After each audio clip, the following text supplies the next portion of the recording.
very much, Karime. And Thank you well, too. how are you? Thank you. Welcome to Warm Up and Happy New Year 2025. It's a pleasure for me to be here. Some of you may remember me from previous Warm Up editions. I'm Ricardo Salazar, Team 4400's alumni. And well, now I'm based in Mexico City. So for this specific edition, I'm taking part of the warm up on a remote basis. But I'm very excited to be here and I'm very excited to meet and to, well, see again many amazing people that I've met for the last 3 4 years. So let's get started with our mentor roundtable, and I believe our panelists are already here. So let's just introduce them. We have, I think, Luan Heimlich is somewhere in the Zoom session. Yeah, there you are, Luan Heimlich. We also have Israel. It's Israel, right? That's how it's pronounced. Okay. And we have Fernando. Well, the three of them are very talented, devoted mentors, and we are going to be talking about well, some interesting topics related to their mentorship careers. So first of all, let's just hear from them. Let's just know who they are, what's their current position, and maybe how many years they've been mentoring for first. So well, let's start with Luan. Welcome to Warm Up. Hi, so happy to be here. Thank you for hosting this. It looks amazing. My name's Luann Heimlich. I have been doing first since 1994, believe it or not. I used to live in New Hampshire. Um, and since then, I moved to Australia, spent about 13 years down there. We started First Australia. We also started First Team 3132, the Thunder Down Under. And we entered the Hall of Fame in 2017. And then a couple of years ago, I moved back to the United States. So I now live in Northern California. I live in Silicon Valley. And I am the Senior Regional Director for Northern California here. And I mentor lots of teams at a more minimal basis. So I'm more like a consultant in Northern California than I am a true mentor on any particular team. Okay. Well, welcome to Warm Up, Luan. And we also have with us Israel. Israel, welcome to Warm Up. Thank you for having me. So my name is Raya. I've been doing FRC since I was a freshman in high school, but I started first. I started junior FLL team in 2005. So I'm 24, but this is season 20, I think now. I've been with the Robo Lancers since 2021, 2022. So I'm going into my fourth season with them, and I founded 427, our sister team, for the 2024 season. So I have a bunch of first experience, but I'm humbled to be here with these other mentors. They have a totally different wealth of knowledge than I do. And we're happy to have you, Israel. Thank you. And finally, we have a Mexican mentor, Fernando. Welcome to Warm Up. Hello, thank you. Can you hear me well, Yep. Ricardo? And so nice to see you again, Ricardo. Always a pleasure. And I'm sorry, Luan and Kayla. Obviously, English it's not my first language, so I'm going to do the best I can. So happy to be here and be part of this warm up and be part of something so special to us.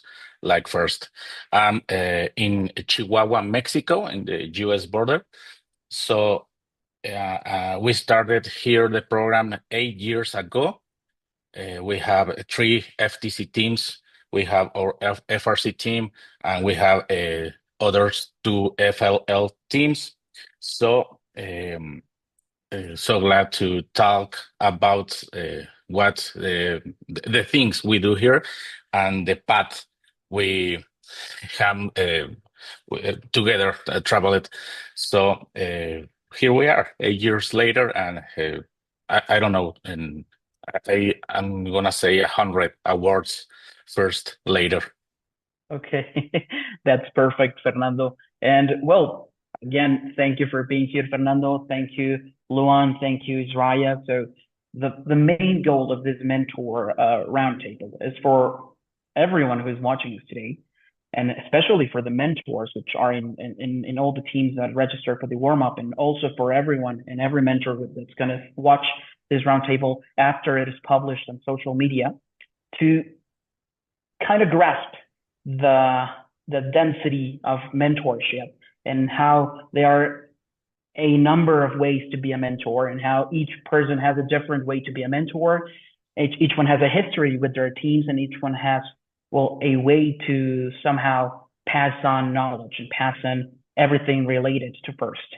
So our goal here is for each of you to, well, let us a little bit into your history as a mentor, and also lead us into maybe some main tips for not only for new mentors, but also for well, somehow experienced mentors, which are always looking to be better mentors for their teams.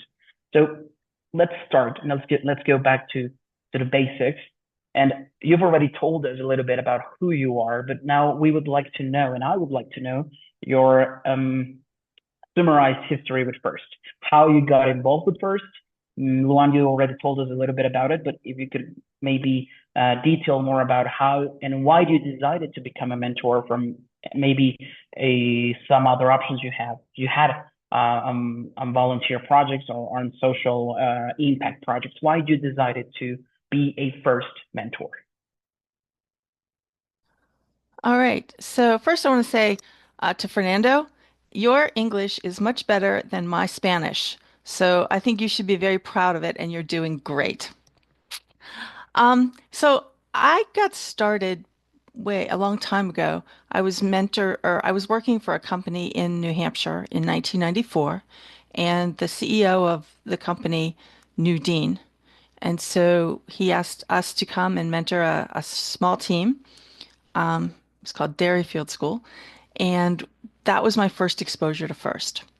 Well, then I was actually pregnant at the time with my daughter, who's now 30 years old, which is crazy. She sort of jokes that she's been involved since she was negative 4 months old. But then along came a family. And so I took a little bit of time off. And when that daughter was about 9 or 10 years old, she was incredibly shy. She really wouldn't speak. If we went to the grocery store, she would hide behind me, and we had tried everything. I mean, this child was very compliant. We did dance, we did soccer, we did karate, we did piano, we did harp, we did all kinds of things. But she did it, and she was fine with it. She would do it if she did her schoolwork, it was fine, but nothing excited her. And then a friend of ours said, "Hey, have you heard of this thing called First Lego League?" And was like, "Yeah, I have actually." She was like, "Why don't we put a team together?" And so we did. And all of a sudden, my daughter blossomed. Like all of a sudden, she became passionate about something. It became important to her. And it wasn't just something she was doing because her dad and I told her to do. And it changed her life. She's now a product manager for John Deere. She works on the autonomous tractor. And first made her life something that I couldn't have imagined when she was 7 or 8 years old. I think that I don't think that FIRST is for every child, but I believe that every child and every student should have the opportunity to be a part of FIRST. And so that's how I got involved. That's why I've stayed involved. I want to see more and more kids have that opportunity, because I know there are a lot of other kids out there that are just like my daughter that just need this program in order to have a really fulfilling life. Thank you, Luan. And yes, as you said, many mentors around the world got involved in FIRST because their kids got involved in FIRST, and at the same moment they had to, well, be involved with their teams and start to fundraise and start to prepare for competitions. And well, even though and although their kids, well, are now adults, like in your case, you're still part and a vital part of FIRST. So I think that has replicated in many other countries, including Mexico. So it's always nice to see how being a parent sometimes and many times involves being a mentor as well for FIRST. So now we move on to Israel. Yeah. So like I mentioned briefly before, I started my first journey when I was in kindergarten. I was also the really shy kid. I wasn't super into the normal stuff, but man, did I love Legos. And I found out that there was a thing that you could do after school with Legos. So I, bothered my parents, then bothered my teachers and got a junior FLL team started. And at the time, I didn't know that like FIRST was this big thing. It was just a cool activity after school. And then most years after that, as a student, whenever there was a team available to me, I was a member. I moved around a lot and there wasn't always a team, but when there was, FIRST gave me that in to like start doing a thing with people. And after a couple of those moves, I realized that there was this activity that was giving me like a community and a sense of purpose where I went. Um, which again, like as a student, you don't necessarily realize those things, but looking back on it, it was a huge part of my life. And then in high school, I joined an FRC team. Uh, and I don't think that I learned a ton of like hard engineering or math or science skills in FIRST as a student, but I learned a lot about working with a team and being open to other ideas. And I think that those skills and experiences are really hard to get anywhere outside of FIRST. I've never had that opportunity anywhere else. So when I was in college, coming out of COVID, I was looking for a way to get involved again, and I emailed some teams near me, and I ended up with the RoboLancers, and it's been super fulfilling. So I've been doing it since then, and I don't see myself stopping anytime soon. So you are the other side of the coin, Zoya. We have a parent who became a FIRST mentor, and now we have you, a kindergartner who, along the years, became a FIRST mentor after being a FIRST participant. So now we have two sides of how you become a mentor. And well, finally, Fernando, please.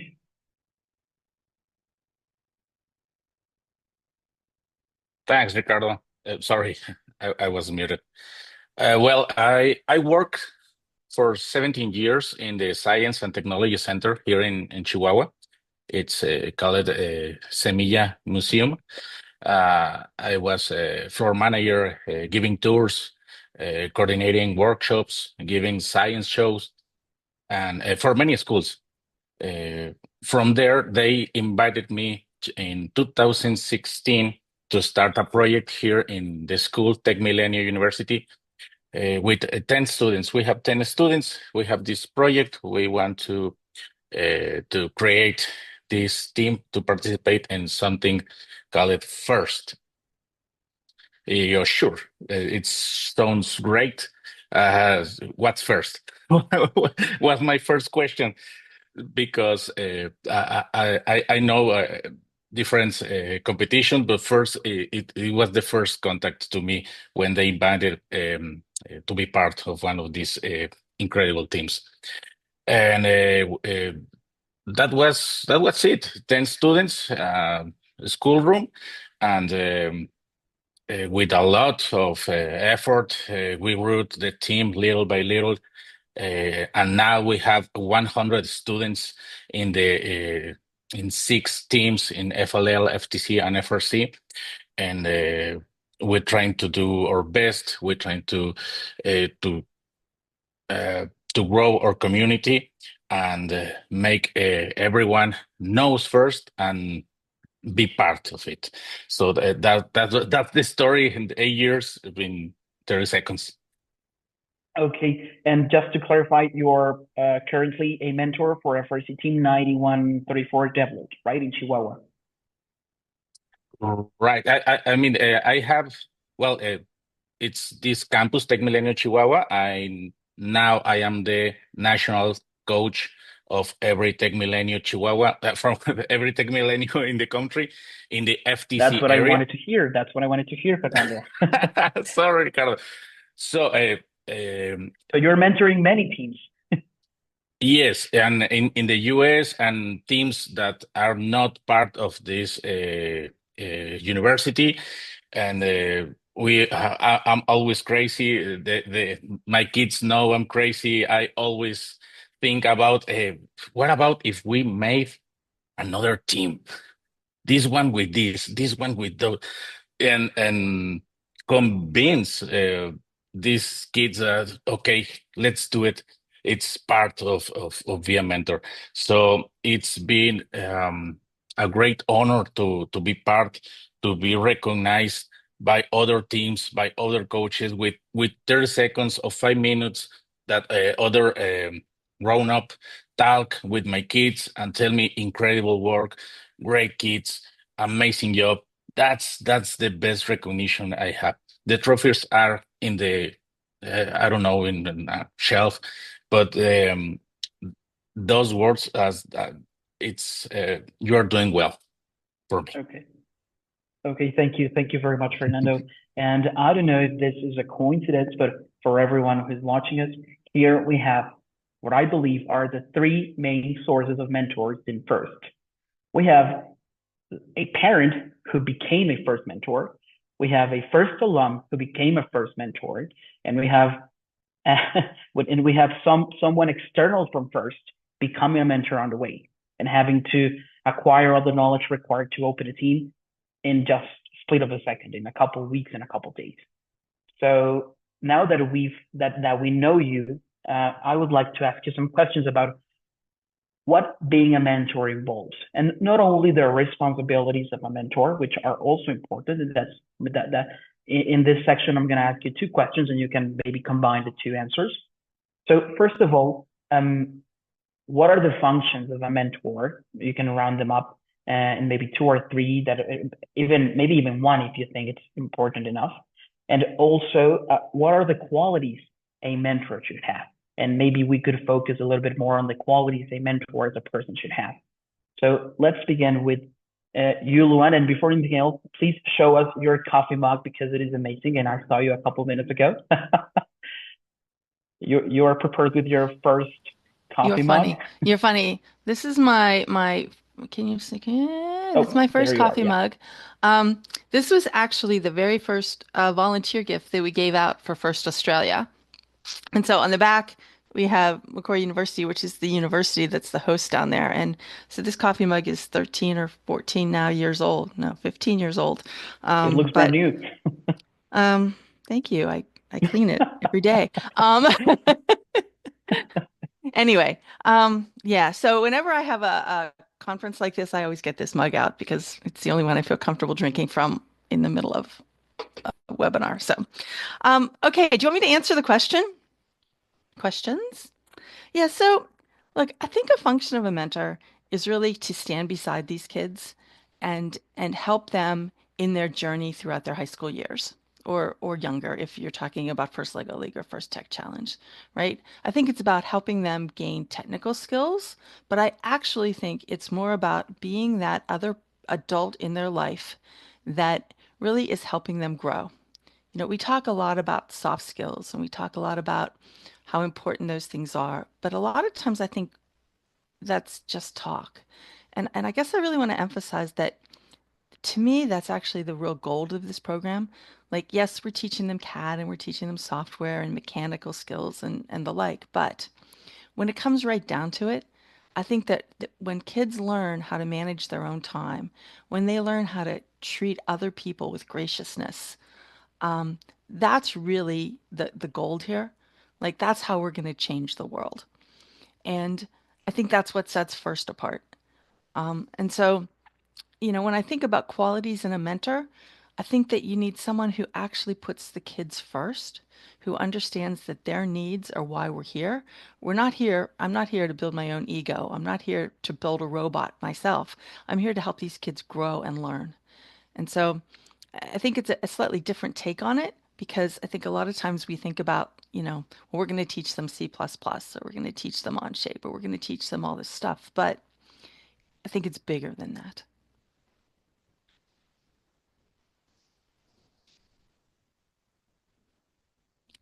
Thank you, Luan, and well, Israel.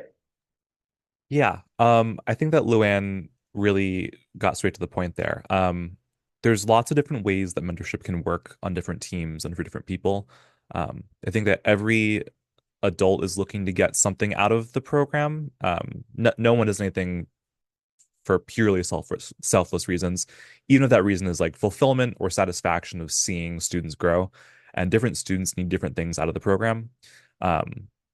I learned a lot from my mentors as a student about how to work with a team and build an environment that people want to come back to day after day and hour after hour, and where they felt comfortable. I mean, really failing, right? We've all built robots that don't work. We've all written a line of code that doesn't do what you want. And being in a place where you can make those mistakes, either technical or interpersonal or whatever it is, and feel comfortable doing that over and over and over is a really valuable thing. And I think that mentors who can foster that environment are a key to the program.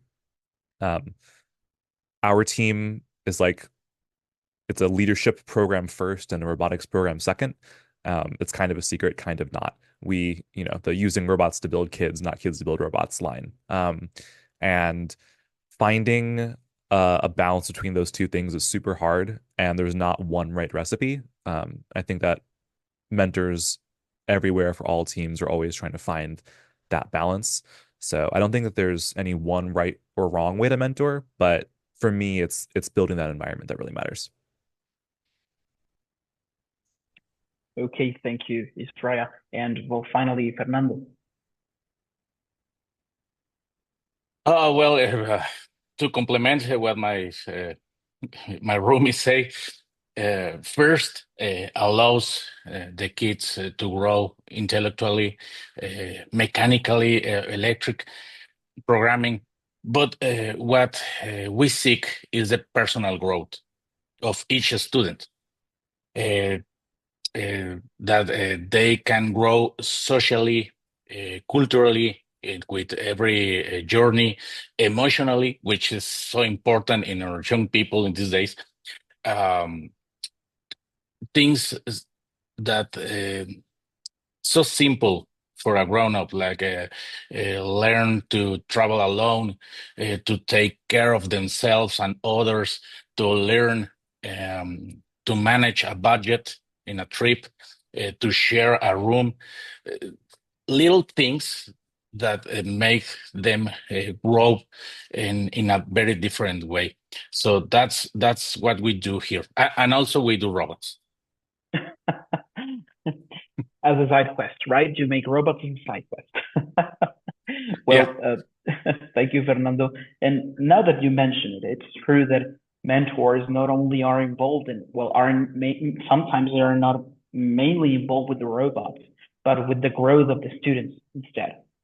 So to zoom a little bit on this, and I will take what the three of you said. Of course, when you are a mentor for FIRST, you are on a first degree basis with students. You see them every day.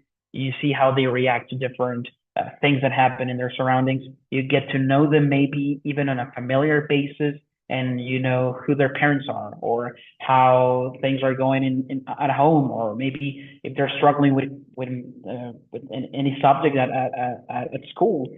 So, and maybe I'll switch the order now for these questions. I'll start with you, Israel, that I believe you're the youngest mentor in this panel. And maybe you at some point were even close in age with the most senior members of your team. How do you think, the three of you, the relationship in between a mentor and a student should be?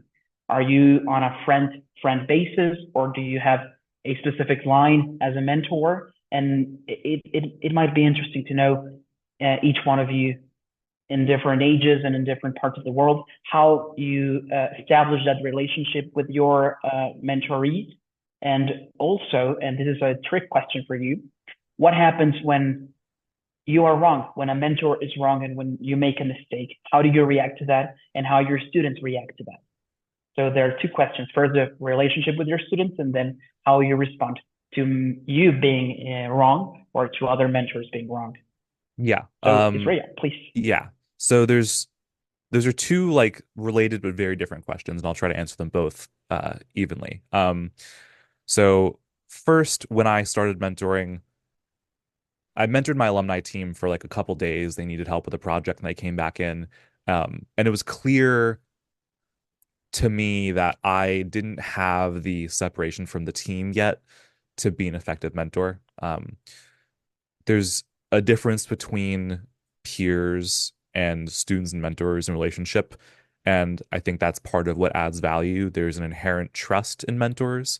And not that you don't trust your peers, but the relationship is different. And it wasn't as productive as it could have been. And then when I started mentoring the RoboLancers, I was, 3 or 4 years older than the seniors, and that was probably still too soon, I think, for me to start mentoring. Obviously, it wasn't the end of the world, but I think that it's really important for younger people to get some separation from the program and some perspective, both for themselves and to provide the most value to their future team that they can. Um, that's a whole separate topic, and I won't dig deeper into that. But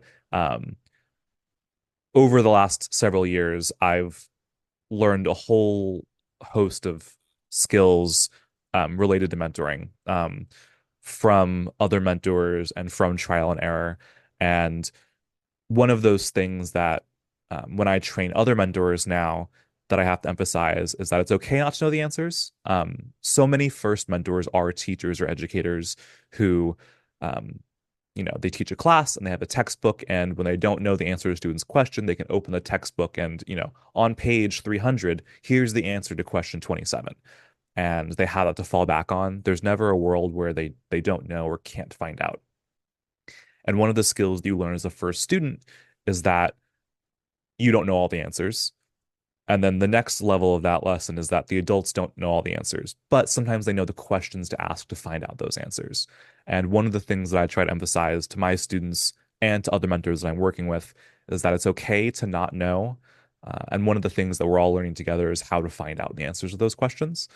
And again, that can mean a whole bunch of things. My team bought me a shirt that says, "Have you Googled it yet?" Because I kept saying to the kids, "Have you tried Googling that question yet? Because it sounds like you're asking me a question for me to Google it." And it turned into a running joke. Um, but building, falling back to that point I made earlier, building an environment where students and other mentors can ask you questions and know that you can help them find the answer, I think is really the most important part of being a mentor and building that relationship with the students. Because if they feel like they go to you and they're going to be ridiculed or made fun of, or just made to feel less than for not knowing the answer yet, they're going to ask less questions. They're going to get less out of the program. So that's the most important part for me. Okay. And yes, you're right. I believe there is a natural trust to mentors from students. And it's very interesting that you mentioned and you give this tip of having some separation from the program before being a mentor. And an amazing judge back in LA, in SoCal, in 2020, gave me the same tip.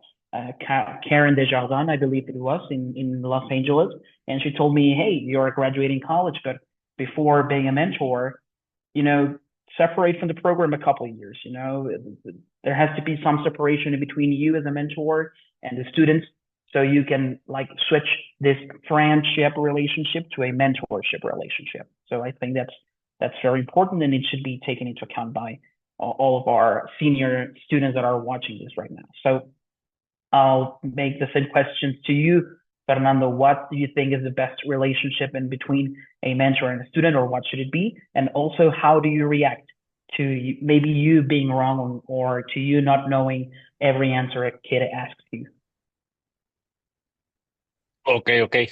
I always my roomies always say everything, so I used to compliment what they said. Yeah, But that's okay. but to me, it's convincing a teenager that the work they are going to do will be worth it, that the skills they are acquiring will serve them through their life. Skills such as teamwork, punctuality, respect, inclusion, um, learning to defend their ideas against the other students, mentors, coaches, and especially with judges, uh, convincing them that everything we're going to do, we're going to do with our heart, with passion, and try to share that with them. It's very important that everything in any school, it's from top, and it's getting lower. You need to have everything focused, so the part, the next level, will be focused. Um, you done this by example. We're going to work these days in these hours, and we're going to do together. Uh, uh, the kids need to see you. I don't know how to say it. Committed. Committed. They have to know that you're going to resolve any situation the team going to have, and if you can't, you will um, search help and do it together. How to convince a teenager to come on Saturday at 9 a.m. Instead of being playing, being sleep. We have. I'm in the workshop right now, and I have my students outside because they are listening, because I asked them to leave me alone this 20 minutes. So they are here in January too, because they know this is important for them, and you as mentor have the obligation to make them that it's important, not only for them, for the entire family. Here, the parents are part of the team. We have Zooms every month, always before a trip. The photos, the parents eat photos. That's a module we have here. So we always are sharing photos, and they saw uh, the growth in their kids, and that every trip to school and home, it's worth it, because they can see the change, to good in their children. So it's a very uh, hard, all the work, all the energy, all the enthusiasm, because you always have to be a 100. I mean, hey coach, I can't come tomorrow. I have a headache. I have a test, and I have headaches too. But you have to be 100 with the energy, with the passion, and share that with them, and you will see the results of that effort with energy. So that's the part with the kids. And sorry, what was the second question? I forgot the Yeah, second question, Ricardo. we can wrap it up. We're running out of time. So Yeah, it was about the it's mistakes okay. as a mentor, but we can wrap it up in the next question and you can answer it. So Okay. before last but not least, Luan, I would ask you the same two questions about, well, the relationship in between a mentor and student, also the reaction and how you react as a mentor to mistakes. And maybe I could ask you to also sum up and give a very last tip to all mentors that are watching us for this upcoming first season. Sure. So I come at this from the exact opposite end of the world as Israel, right? So when I became a mentor, I was a parent, and to be honest with you, I don't want to be these kids' teachers. I don't want to have that relationship with them. I don't want to be their parents. I don't want to have that relationship with them. I really do want to be their mentor. And I think that means that you're a friend, but in a limited way, right? I'm not the buddy that you're going to go hang out with, right? Because that's not appropriate, right? But at the same time, I want to be that person that the kids can come to and they're not afraid to talk to me about anything that's going on in their lives. I've had a lot of kids come and tell me things that they would never tell a teacher or they would never tell a parent. And I've been able to guide them and coach them and mentor them through whatever the issue was. When I first started, I had the problem that the kids viewed me as being scary, right? Because I was older and I wasn't part of their friend group and I wasn't part of their demographic, right? And so it took a lot to sort of remove the scariness of Luann, right? So I used to bring them popsicles or ice cream or just things that would allow them to see me more as a person rather than an older woman who typically they would view as a teacher or a parent or an authority figure. So I also wanted to say that I hear a lot of people talk about how you need separation from being a student into a mentor. And I will say that I think that that's true in many cases, but I also think that once you invest in a student on a team, I have a hard time just cutting them loose once they graduate from high school, saying, okay, you got to go take a few years off. See you in 5 or 6 years. Have a good time. Right? I actually think that it's more important to try to keep them connected, probably not mentoring the team that they came from because that's too hard. But I think that there are lots of teams out there that can use that expertise where that student isn't going to be viewed as a friend by the students who are on that team. So I think there are ways to do it for the kids who still want to stay involved. And I think that relationship, for me, it's a lifetime relationship. It's not a 4-year relationship while a kid's in high school and then, see you later. So it's just a different perspective on it. I think it depends on the person and the team and the country. But I just wanted to insert that. When it comes to making a mistake, um, I don't know if you've ever watched the moonshot video by Google. If you haven't, you should. You should Google it and you should watch it. And basically, what they're saying is if you're not failing sometimes, you're not shooting high enough. And if you want to really change the world, a 1x difference or a 2x difference isn't going to change much. You need a 10x difference or a 100x difference or a 1000x difference, right? And if we're going to do those kinds of moonshots and really change the world and celebrate science and technology, we got to aim high. So my opinion is if I'm not making mistakes, I'm not aiming high enough. And I say the same thing to our kids. If we aren't aiming so high that sometimes we are going to crash and burn, we're not doing it. We're not doing the right thing. We're taking the easy way out. We're taking the safe way out. And I go back to Woody Flowers. He always talked about how people like really hard problems, right? And I think that's what FIRST is about. And sometimes I think a lot of our teams don't aim high enough. We're just going to make that little incremental improvement. And that's okay, right? But if you really want to change something, find something your kids are passionate about and shoot for the moon, right? It might be on the robot. It might be in outreach. I mean, who knows what it is? It can't be something you want. It has to be something the kids want. But I guess that's my final tip, which is, make a difference. Like find something that you and your kids just, you say what are the odds? We probably can't make that happen, but you know what? We're going to go for it. And sometimes it does work out, and that's amazing. And that's where we see, uh, I guess some of the words I've learned is cataclysmic change that matters, right? So, yeah, that's it for me. Thank you, Luann, and that's an amazing tip, and it's a very valid position you gave really in regards to the separation between high school and being a mentor. And again, thank you very much for all your down under experience, which is very valuable for all of us.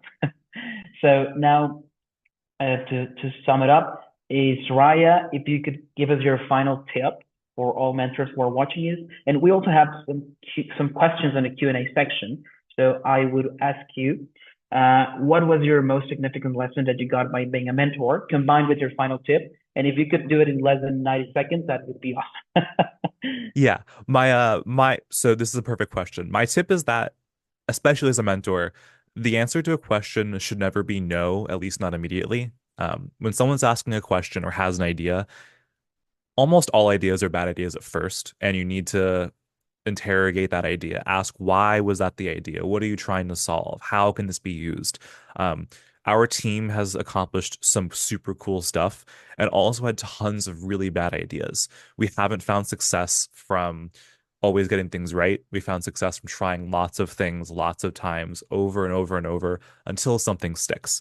In the last 2 years, we've entered the Hall of Fame and won the World Championship.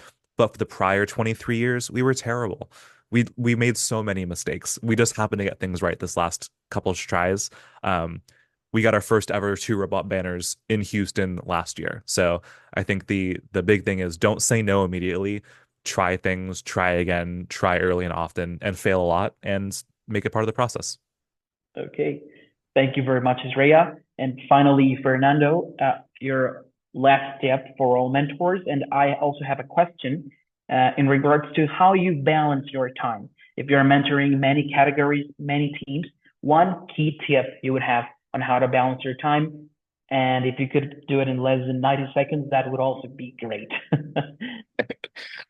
Okay, let me try because you saw every time I start to talk about first, I explode. If But that happens, it doesn't matter. Just go ahead. okay. Well, first of all, I have an incredible I have an incredible relationship with my students, and that shows in the competition. My mentors are incredible. That's the reason I can have so many teams and so many people at the same time because I have them, and I have them because I work hard to have them, to start the teams, to my mentors that are about to graduate 20 21 years. They have been in first for 7 years, the third part of his life. My seniors in high school, 16, 17 years, they have been here for 5 years, the third part of his life. So I have traveled more with them in this time than with my family in 4 years. I'm convinced that most of them will become my friends for the rest of my life. It is something that I will not change for anything. And for the mentors, for new mentors, new coaches, uh, it's very worth it. It's very worth it. First, every second you give to the team, to your kids in classroom, and the most important thing, you are not alone. There are many of us who are here to help and support every team, anything, everyone that I need help will be there, and we are so many. So that's the most important thing. You are not alone. That's for a mentor, for coach, for student. That's the more important thing that I will uh, I will ever know since the beginning. So. So happy to be here, to be part, to know these amazing people all over. And Ricardo, always nice to see you. It was my pleasure, Fernando. Thank you. Thank you, Luan. Thank you, Drea. Best of luck for your teams. Well, in case of Luan, best of luck for the whole First in California community. For you, Fernando, best of luck for the whole Tech Millennial community on First. So thank you again for your answers and for being here. Just a quick smile for the screenshot. 1, 2, 3. There you go. Thank you very much. And thank you everyone for being here. I'll be back with you in a couple minutes for another roundtable. But for now, back to you, Karim. Thank you.